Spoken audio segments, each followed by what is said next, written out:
તારીખ 4-5ની રાતે સુદામાકા રાજા ગણપતિ પંડાલ જે ઉત્તરાયણ વિસ્તારમાં આવેલું છે એના આયોજકો પાટીદાર સમાજના મોટા આગેવાનોએ આયોજન કર્યું હતું.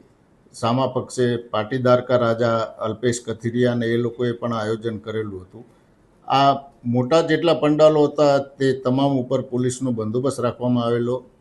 અલ્પેશ કથિરિયાને સુદામાકા રાજાના આયોજકોએ આમંત્રણ આપેલું અને આમંત્રણને માન આપીને અલ્પેશ કથિરિયા આ બનાવના 2 દિવસ પહેલાં પણ અહીંયા આવેલા અને બનાવના દિવસે પણ આવેલા, પરંતુ સન્માનના મુદ્દે, સન્માનના મામલે આ બંને પક્ષો વચ્ચે કંઈ વાંધો પડ્યો હતો અને ત્યાં છૂટા હાથની મારામારી થઈ હતી.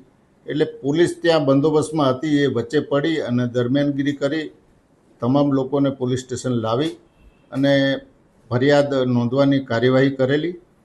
એ દરમિયાનમાં સમાજના આગેવાનો આવી વચ્ચે પડી અને પછી અંદરો-અંદર બંને પક્ષોને સુખદ સમાધાન થયેલું અને આ બાબતની સ્ટેશન ડાયરીમાં ઉત્તરાયણ પોલીસ સ્ટેશનમાં નોંધ કરવામાં આવેલી છે.